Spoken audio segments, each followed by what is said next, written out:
So hello guys, good evening to all of you. कैसे हैं आप सब लोग और कैसी चल रही है आप सब लोगों की तैयारी। सो गाइस, मेरा नाम है समीर चौधरी और आज हम लोग अपनी क्लास में माइक्रो इकोनॉमिक्स का न्यूमेरिकल सीरीज स्टार्ट करने वाले। आज हमारी न्यूमेरिकल्स का लेक्चर नंबर 1 है। तो गाइज, कभी आपने सोचा कि जब आप लोग फाउंडेशन पढ़ते हो, फाउंडेशन का मतलब होता है कि कोई भी टॉपिक है तो वो टॉपिक एक्चुअली है क्या। जब मैंने आप लोगों को माइक्रो इकोनॉमिक्स में टॉपिक्स पढ़ाने स्टार्ट करे थे, तो मुझे याद है मैंने आपको टॉपिक पढ़ाया था बजट कंस्ट्रेंट, है ना। यह टॉपिक पढ़ाया था मैंने आपको प्रेफरेंस, यह टॉपिक हमने डिस्कस किया था चॉइस, डिमांड, सेलेक्ट की। तो ये जितने भी टॉपिक्स होते हैं, ये जितनी भी चीजें होती हैं दोस्तों, ये आपको फाउंडेशन नॉलेज देती हैं कि टॉपिक क्या है, टॉपिक में क्या क्या चीजें इंक्लूजन्स हैं। लेकिन जब आप बात करते हो न्यूमेरिकल्स की, स्पेशली माइक्रो इकोनॉमिक्स के न्यूमेरिकल्स, तो गाइज वहां पे चीजें बदल जाती हैं। न्यूमेरिकल्स आइडियोलॉजी डिफरेंट होती है और थ्योरेटिकल आइडियोलॉजी डिफरेंट होती है। हमें इन दोनों चीजों को सेपरेट रखना है। कोई भी चीज अगर मैंने, कोई भी क्वेश्चन भी या कोई भी डिस्कशन मैंने कंसेप्ट में या फाउंडेशन में डिस्कस करा, मतलब माइक्रो इकोनॉमिक्स के टॉपिक डिस्कशन में, तो वो उसको वहां रहने देना आप। आज जो मैं आपको पढ़ाना शुरू कर रहा हूँ, that is specially for the micro numericals. तो यहाँ पे जो भी चीजें सीखोगे इसको यहाँ रखना। पेपर में कोई थ्योरी क्वेश्चन आता है तो आपको वहां से आंसर करना है। पेपर में कोई थ्योरेटिकल न्यूमेरिकल क्वेश्चन आता है तो आपको यहाँ जो मैं पढ़ाने वाला हूँ यहाँ से कनेक्ट करना है। ठीक है। So these are the few thing that you need to understand before starting this class. So copy pen निकाल के बैठना है दोस्तों, ठीक है। ऐसे देखने से काम नहीं चलने वाला। कॉपी पेन निकालो, रजिस्टर बना लेना बढ़िया सा, और अच्छे अच्छे चीजों को बढ़िया से नोट करना। कुछ चीजें ऐसी होंगी जो मैं आपको एम ही बोल दूंगा, लिखवाऊंगा नहीं, तो आपको साइड वगैरह में बना के रखना है, ठीक है। तो हेडिंग लिखे हम लोग यहाँ से। ठीक है, नेक्स्ट पेज से शुरू करते हैं हम लोग अपना, बिल्कुल फ्रेश पेज से। तो हमारा है यहाँ पे माइक्रो इकोनॉमिक्स,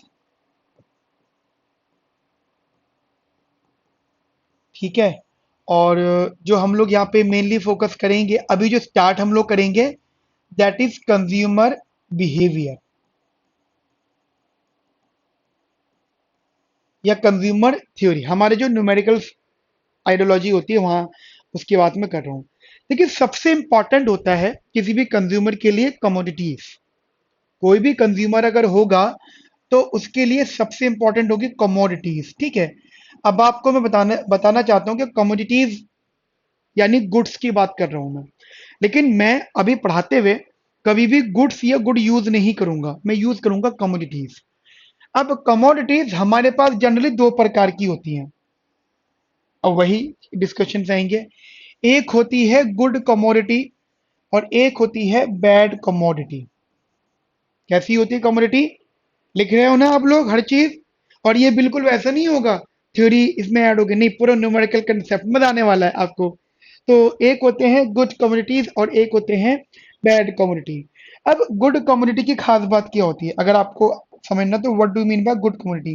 देखिए, गुड कम्युनिटी की खास बात होती है कि इससे मिलने वाली जो मार्जिनल यूटिलिटी होती है वो पॉजिटिव होती है। अब पॉजिटिव का मतलब ऐसे कहना चाहता हूं मैं, that marginal utility of good X is positive, and अगर वाई भी है तो marginal utility of Y is also positive.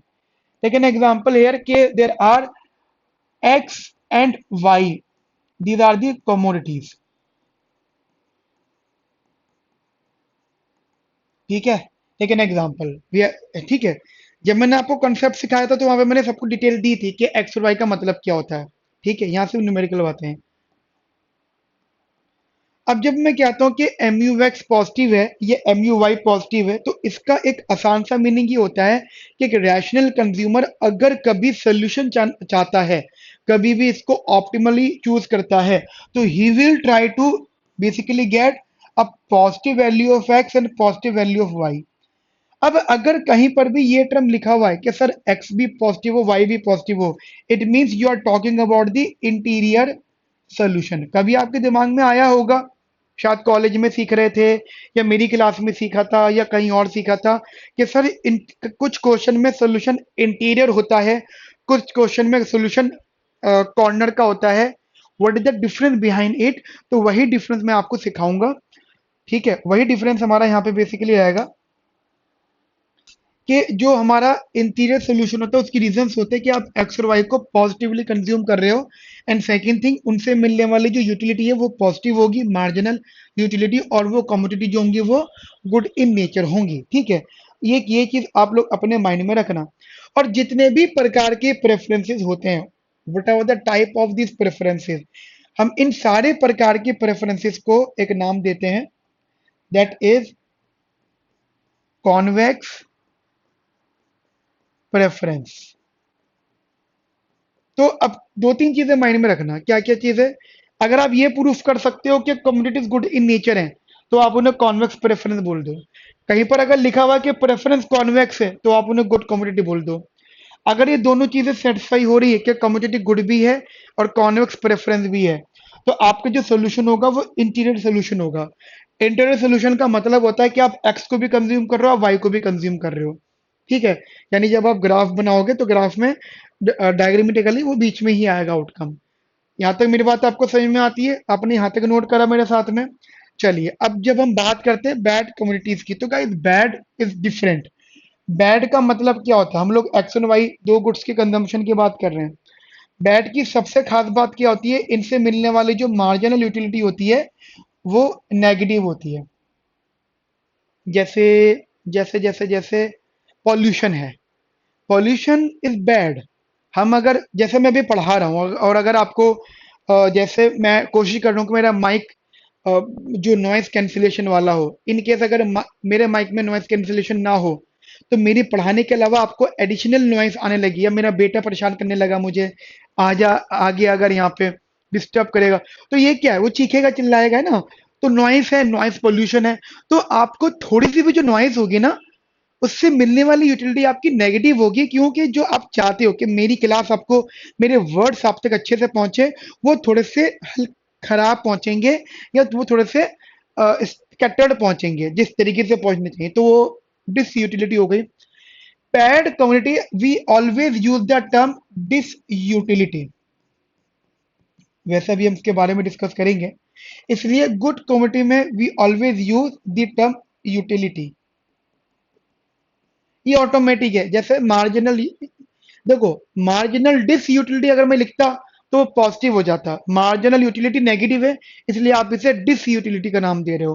ठीक है, अब इंटरेस्टिंग बात क्या होती है कि अगर हमारे M U x and M U y negative है, तो कंज्यूमर विल ऑलवेज ट्राई, आप खुद सोचो, what the consumer want, consumer always try to get the corner solution, always corner solution. अब आपके माइंड में आएगा कि sir what about the corner solution?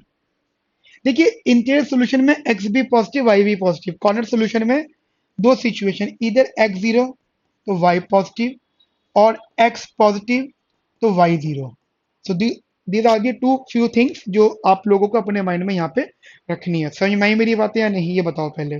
Understanding हुई? मतलब आप या तो x को जीरो करोगे तो y आप लोगे, या y को जीरो करोगे तो x आप लोगे। So this is known as the corner solution. And economics में बहुत रेयरली आप ऑलवेज वर्ड पढ़ोगे। रेयरली, रेयरली का मतलब जहां पे आगे फिर वो कंफर्म है। इफ यू कंफर्म दैट कि द प्रेफरेंस इज इज मतलब जो कम्युनिटी अगर वो बैड है, तो ये कंफर्म है आप कॉर्नर सॉल्यूशन की बात करोगे।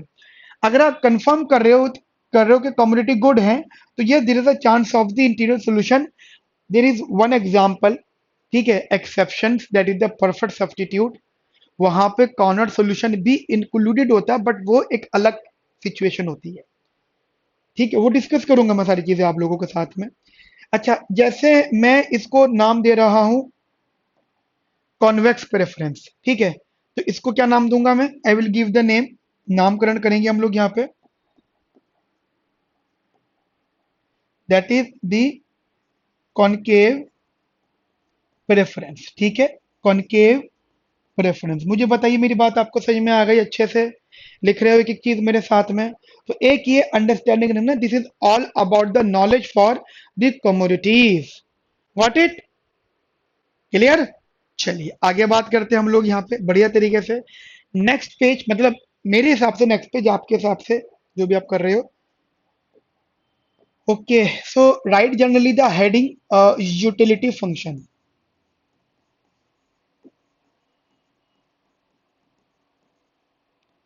Guys, what do you mean by the utility function? The situation where you get the possibilities, the combination of the goods where you get the maximum utility. Because हम लोग यहाँ पे positive utility की बात कर रहे हैं.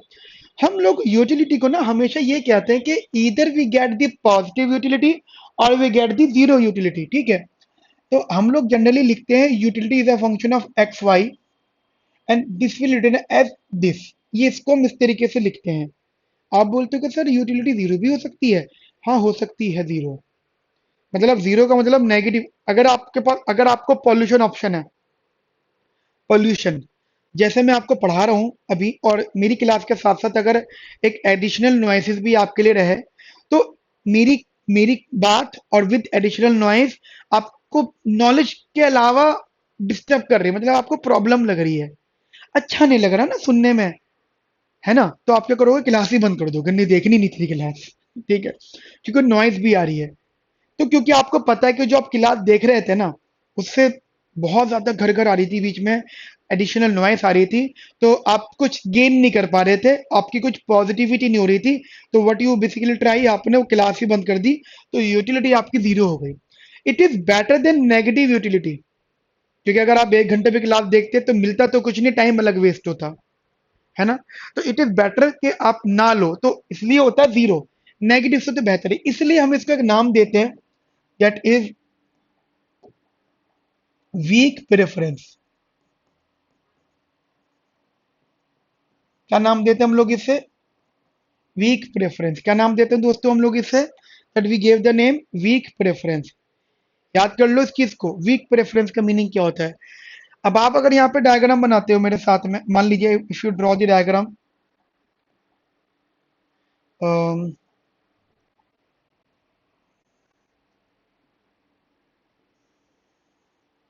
ठीक है, ये y है और ये x है. ठीक है बेटा, वो y है और वो x है.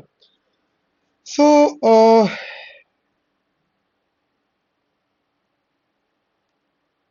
ठीक है, येलो कलर ले लें. तो ये जो एरिया है ना सारा, देखो आप सोल्यूशन यहाँ भी ले सकते हो, आप सोल्यूशन यहाँ भी, अभी के लिए मैं कोई आईसी वगैरह नहीं बना रहा, कुछ नहीं बना रहा, कुछ नहीं लिखा है मैंने इसके बारे में. तो यहाँ पे भी सोल्यूशन, यहाँ भी सोल्यूशन, आप किसी भी एरिया में सोल्यूशन ले सकते हो, है ना, वट एवर द एरिया, जो भी आपका ऑप्टिमम वैल्यू आए आईसीएन बजट कंस्टेंट के हिसाब से. ठीक है, ये आप ले सकते हो. तो ये क्या है सारा area, what does it means, ये जो सारा एरिया क्या है. पहली बात, ये फर्स्ट क्वाड्रेंट है. ये जो आपको रिप्रेजेंट होता है ना वीक, एक्चुअली ये वीक है. और आपका ये भी सोल्यूशन हो सकता है anywhere, corner solution.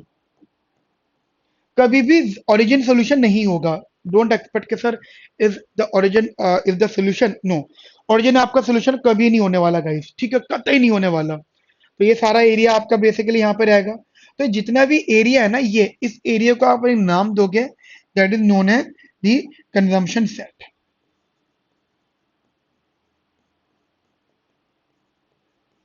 What do you mean by consumption set? The all possibilities of optimal values. That is, you are talking about the x weekly positive and y is also weekly positive. तो ये solution, इसलिए हम इसे कहते हैं कि utility function जो है ये हमारा वीक प्रेफरेंस है. अब हमारे पास जैसे कम्युनिटीज दो हुआ करते थे, गुड एंड बैड, और उन्हीं के साथ जो प्रेफरेंस हमने कनेक्ट करे थे, कॉन्वेक्स एंड कॉनकेव, वो यूटिलिटी के लिए रिप्रेजेंटेड थे. तो हम लोग दो प्रकार के यूटिलिटीज की बात करने वाले हैं, एक कॉन्वेक्स यूटिलिटीज या कॉन्वेक्स प्रेफरेंसेस वाली यूटिलिटीज, और एक कॉनकेव प्रेफरेंस वाली यूटिलिटीज. ठीक है, तो हम लोग जो जनरली शुरुआत करेंगे एक अंडरस्टैंडिंग से, दैट स्टार्ट विद देयर, यहाँ से, that convex preference. Convex preference में बस दो तीन चीजें आप अपने माइंड में रखना, कि जैसे गुड कमोडिटीज होंगी, सबसे पहली बात यहाँ पे ये वैलिड होनी चाहिए. ठीक है, दूसरी चीज, सॉल्यूशन इंटीरियर होगा. तीसरी चीज, first order condition and second order condition satisfy होनी चाहिए। अब आप बोलोगे सर ये क्या है? आप याद करो, जब आप लोगों ने मेरे साथ सीखा था फाउंडेशन में। अब देखो वही चीज है, अगर आप डायरेक्टली इसको देख रहे हो तो शायद हो सकता है यू स्टक समवेयर। तो फिर तो देखो, आप डायरेक्टली न्यूमेरिकल्स क्यों कर रहे हो मेरे साथ? आप ये मान चुके हो ना कि आपको कॉन्सेप्ट्स आते हैं, आपने जहां जहां सीखे हैं। लेकिन अगर आपने जहां जहां सीखे हैं वहां से सही नहीं सीख पाए, तो फिर आपको फाउंडेशन में आना पड़ेगा यार, है ना? तो वो तो फिर अलग ही फाउंडेशन हो जाता है, वो अलग ही टॉपिक हो जाता है। बट मैं वो ट्राई कर रहा हूँ जो आपके लिए बेस्ट है यहाँ पे। First order condition, second order condition satisfy होनी चाहिए। उसके अलावा नेसेसरी कंडीशन भी सेटिस्फाई होनी चाहिए। और एक होती है यहाँ पे नेसेसरी कंडीशन के साथ साथ टेंजेंसी कंडीशन, वो भी सेटिस्फाई होनी चाहिए। तो ये कॉन्वेक्स प्रेफरेंसेस की बात होती है। इसमें सबसे पहले हम लोग जो शुरू करते हैं ना डिस्कशन करना, और सबसे पहले डिस्कशन इस चीज का होता है जनरली, दैट इज दिस। हमारा, जैसे मैंने बोला, यूटिलिटी फंक्शन है, u is a function of x and y। तो इसका जो डेरिवेटिव होता है, ठीक है, so the derivative it is the, क्योंकि जब आप इसके स्लोप की बात करते हो, तो slope of any indifference curve, it is the marginal rate of substitution. ठीक है, marginal rate of substitution, agree करते हो? अब किसी भी यूटिलिटी का, क्योंकि आप कोई भी यूटिलिटी फंक्शन है, आप उस यूटिलिटी फंक्शन को जब आप ड्रॉ करते हो, तो इंडिफरेंस कर्व जो होता है, I C is the level curve of any utility function. मानते हो इस बात को? अब यहां पे मैंने एक टर्म यूज करा है, लेवल कर्व। ये जो लेवल कर्व होता है ना, ये टू डायमेंशनल डायग्राम होता है। ठीक है, क्या होता है guys? 2D, two dimensional diagram होता है। क्योंकि यूटिलिटी आपने शायद मैथ में भी सीखा होगा कि यूटिलिटी फंक्शन जो होता है, या कोई भी 3D डायग्राम, वो 3D फंक्शन होता है, वो ऐसे तो होता है, one variable is equal to function of two variable, तो it's a three dimensional figure. But हम लोग अजम्पशन ले लेते हैं यहाँ पे that the utility is constant. तो किसी कांस्टेंट यूटिलिटी पर हम लोग डायग्राम बनाते हैं, उसका आप कहते हो लेवल कर्व। अभी बनाएंगे हम लोग अभी। तो बहरहाल सबसे पहले जो आती है, जो भी हम आईसी ड्रॉ कर रहे हैं, उसका स्लोप फॉर्मूला होता है, स्लोप का मार्जिनल रेट ऑफ सब्स्टिट्यूशन, जिसे आप नाम देते हो एम यू एक्स अपॉन में एम यू वाई, या फिर del u by del x upon del u by del y. क्या नाम देते हो इसको गाइस आप? Del u by del x and upon del u by del y. Clear? हम टेक्निकली यहाँ पे एक माइनस साइन इंक्लूड रख करते हैं। ठीक है, इसको थोड़ा सा इधर कर लेते हैं,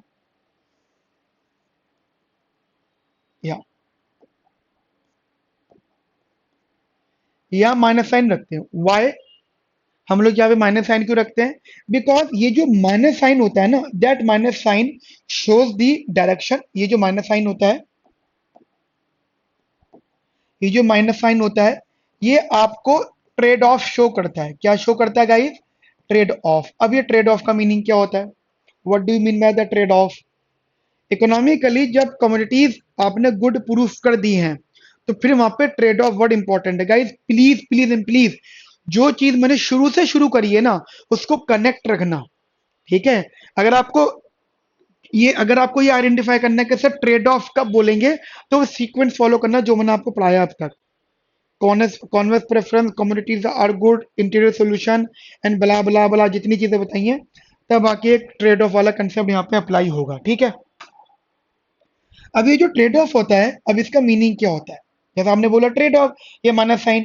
ट्रेड ऑफ में दो चीजें बड़ी इंपॉर्टेंट मैच होती हैं guys. There are two two things in the world of trade off. एक होता है ट्रेड ऑफ में गेन, एक होता है यहाँ पे सैक्रिफाइस। क्या क्या होता है दोस्तों?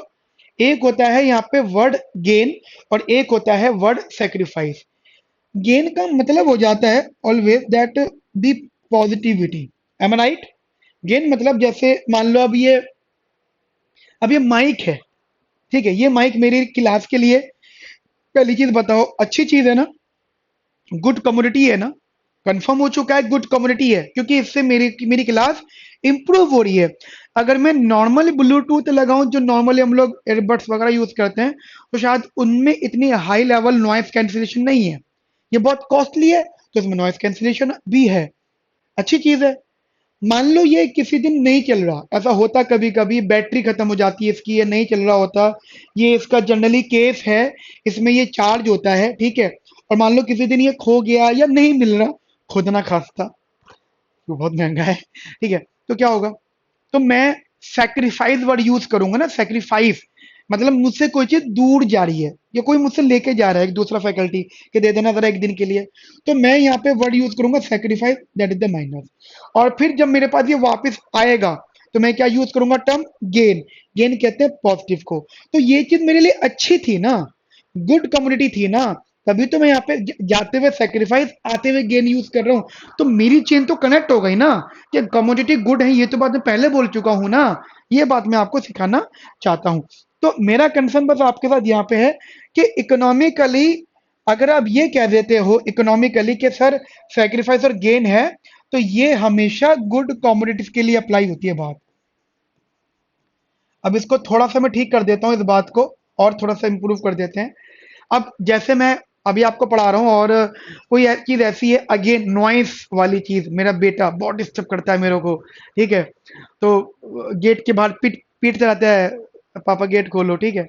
मैंने ना क्या कर रखा है, उसकी उसको भगाने के लिए, बेटे को, मैंने, क्योंकि वो अभी तो छोटा, इतना बड़ा नहीं है, अभी 3.5 साल का है, ठीक है। तो मैंने क्या करा, छोटी सी छिपकली, प्लास्टिक की छिपकली दीवार पे चिपका रखी अपने गेट के पास, वो आता ही नहीं, ठीक है।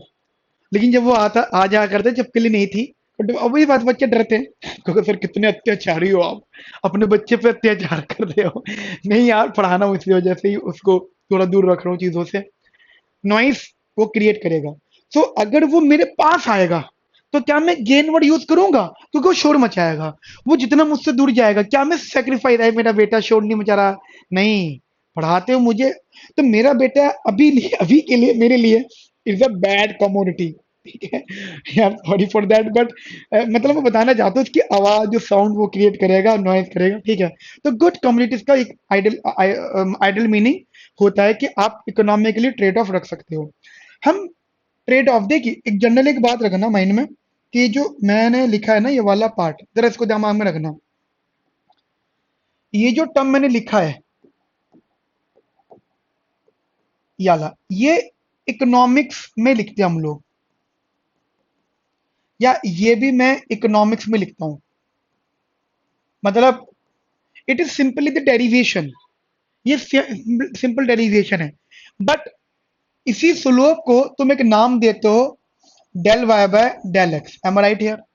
और आई नो ये चीज यही हो जानी है, ये चीज और ये चीज सेम है, बट अगर मैं इसको डायरेक्टली लिखता हूं D Y by D X, तो you can give the name that this thing is written in the mathematics. आप इसको फिर मैथमेटिकली लिख रहे हो, ठीक है guys, you are basically writing in a mathematical format. Clear है, मुझे पहले ये बताइए, अंडरस्टैंडिंग हो गई, ये भी क्लियर हो गया। अब एक पार्ट और समझ लो आप लोग मेरे साथ में, कि आपने जैसे कि देखा, आपने बोला कि सर ठीक है, एम आर एस जो आया, वो आया माइनस का एम यू एक्स अपॉन में एम यू वाई। और ये जो माइनस साइन है किसी का नहीं है, ये माइनस साइन सिर्फ डायरेक्शन शो कर रहा था, ठीक है, ठीक है। तो economically what we take here, we take mod, क्योंकि लॉ ऑफ डिमांड अप्लाई होगा। One thing is gain, another thing is sacrifice, एक चीज जाएगी दूसरी चीज आएगी, तो ये मॉड आएगा, so it becomes positive value M U x upon में M U Y. Got it. तो एक ही अंडरस्टैंडिंग आप लोगों को अपने माइंड में रखनी है, एंड दैट्स इट। तो एक प्लीज आप लोग एक बेसिक थ्योरी ये चीज क्लियर करना, कि हम लोग मैथमेटिकली क्या बात करते हैं और इकोनॉमिकली यहाँ पे क्या बात करते हैं। So these are the few things about the communities, ठीक है। अच्छा, जैसे मैंने आप लोगों के लिए यहाँ पे डिस्कशन किया, जैसे मैंने हेडिंग यहाँ पे रखी थी, अगर आपने देखी हो, कहाँ गई, ये कॉन्वेक्स प्रेफरेंस की, ठीक है। इसी तरीके से कॉनकेव भी होता होगा, है ना, इसी तरीके से कॉनकेव भी होता होगा। तो एक बार हम लोग कॉनकेव वाला भी कंसेप्ट समझ लेते हैं। तो right the heading here that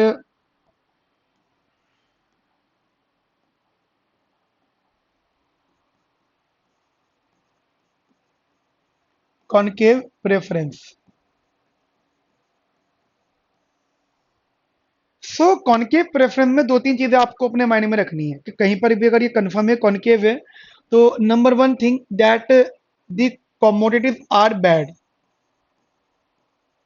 commodities bad होंगी, ये आपको अपने माइंड में रखनी है, number one thing.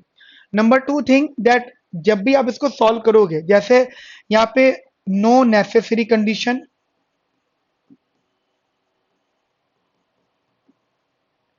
And tangency condition economically, मतलब ना तो नेसेसरी कंडीशन अप्लाई होगी ना टेंजेंसी कंडीशन अप्लाई होगी, और इसी की वजह से you need to use the different level of method, वो एक अलग मेथड सिखाऊंगा, पर यहाँ पे ऑलवेज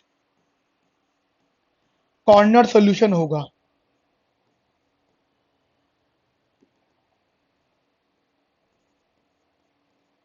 ऑलवेज। मतलब कॉर्नर का रीजन हो जाता है कि इधर you get x so y zero, और यू गेट वाई तो एक्स जीरो, तो एक ये कंसेप्ट होता है। अगर मैं डायग्राम यहाँ पे बनाता हूं इसका, तो डायग्रामेटिकली जैसे ये और ये, जैसे कॉन्वेक्स वाले में हमने कंफर्म था कि ये कि वीक प्रेफरेंस होता है। यहाँ पे हमारा जनरल कंसेप्ट होता है कि जैसे मैंने यहाँ पे माना ये y है और ये x है, so the solution is always either on the y axis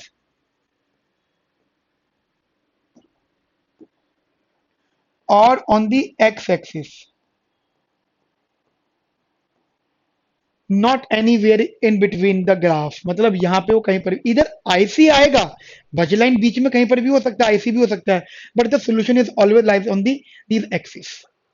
I hope you got my point, but I am generally trying to discuss with you guys, है ना। वो चीज आप अपने माइंड में रखना, मतलब इतना सारा ताम झाम तो यहाँ पे नहीं होने वाला। और सो इसका मतलब अगर ये सब कुछ नहीं है, तो so you never use the MRS, so never use MRS, क्योंकि MRS is only use for the good commodities, please remember that. एक बच्चा कहता है कि सर सब कुछ समझ में आ गया, बस वाली बात समझ में नहीं आई, तो मैंने उसको रियलाइज करवाया, बट वो वाली बात आए बगैर तुम्हें सब कुछ समझ में आ ही कैसा सकता है। भाई एक मूवी आई थी बॉडीगार्ड, सलमान खान की मूवी थी, मतलब थिएटर में देखी थी तो मूवी याद रही मेरे को, और भी मूवी देखी है बट उसकी बात कर रहा हूं। तो कहते हैं उस मूवी का, पूरी मूवी आप देख लोगे, लास्ट के 10 मिनट्स का जो क्लाइमेक्स वाला पोर्शन है ना, वो क्लाइमेक्स जो है, अगर वो 10 मिनट अगर हमने नहीं देखे, तो पूरी फिल्म हमारी कुछ और ही इमेज क्रिएट कर रही थी। वो 10 मिनट देखती पूरी इमेज की क्रिएशन बदल गई, मतलब इमेज क्रिएट कुछ अलग ही हो गई, कुछ और ही दिखने लगा हमें बाद में, है ना। वही चीज यहां पर भी है, हमने सब कुछ पढ़ लिया, लेकिन हो सकता है कोई एक ऐसा क्लू हो जो मैं मिस आउट कर जाऊं, या मतलब एज एन स्टूडेंट, तो अगर वो मैंने मिस आउट कर दिया, तो गाइस चीज आपको समझ में नहीं आएगी, चाहे कितना भी आप समय लगा लो। तो आई एम जनरली ट्राइंग के आपको चीजें समझ में आए। सो MRS is never use for the bad committees, ठीक है। अब जैसे आप बोलते हो कि सर यहाँ पे तो हमने, जैसे आपने ये बताया था, ठीक है, ये यूटिलिटी फंक्शन, तो ये सब चीजों तो सिर्फ गुड कम्युनिटीज के लिए आएगा, कॉनकेव वगैरह एवरीथिंग। तो अब आप कहते हो कि सर फिर यहाँ पे क्या आएगा, व्हाट अबाउट हेयर। तो यहाँ पे जो टर्म आता है, द सोल्यूशन जो होता है, यहाँ पे एक आप कंसेप्ट रखते हो हमेशा, द रेशियो, एक आप रेशियो मैटर करता है, दैट द बेनिफिट और द इम्पैक्ट यू गेट। जैसे पोल्यूशन है, अभी के लिए जैसे मैं आपको पढ़ा रहा हूँ, तो अभी के लिए हो सकता है पोल्यूशन में नॉइज पोल्यूशन आपको दिक्कत करे, लेकिन अगर मैं कहता हूं कि यार मेरे साइड में ना एक ट्रक खराब हो गया, मेरे साइड में कोई इंडस्ट्रियल एरिया है, नॉइस तो चलो मैंने नॉइस कैंसिलेशन से कर दी, बट एयर पोल्यूशन बहुत आ रहा है, या कूड़ा घर एयर पोल्यूशन, तो मुझे बताओ कि आपको ऑनलाइन एयर पोल्यूशन दिक्कत कर रहा है? नहीं कर रहा ना। आपको नॉइज पोल्यूशन दिक्कत जरूर कर रहा है, एयर पोल्यूशन दिक्कत नहीं कर रहा। तो इसका मतलब यह है कि एयर पोल्यूशन से आपको बहुत दिक्कत नहीं होगी, तो आपको इंपैक्ट नहीं पड़ेगा, बट मुझे इंपैक्ट पड़ेगा। नॉइज पोल्यूशन से मुझे भी इंपैक्ट पड़ेगा और आपको भी इंपैक्ट पड़ेगा। इसका मतलब हम लोग यहाँ पे इंपैक्ट भी देखते हैं, इंपैक्ट भी देखते हैं। तो उसको एक हम फॉर्मूले में लिखते हैं, that coefficient of x axis variable upon coefficient of y axis variable. Are you getting my point, guys? Coefficient of x axis variable upon coefficient of y axis variable सीखेंगे तो बताऊंगा मैं आपको नेक्स्ट क्लास में। ठीक है, तो आज के लिए हम लोग इतना रखते हैं और नेक्स्ट क्लास में we will start from the preferences. पहले हम लोग यूटिलिटी फंक्शन सीखेंगे, उनके आईसीज बनाएंगे।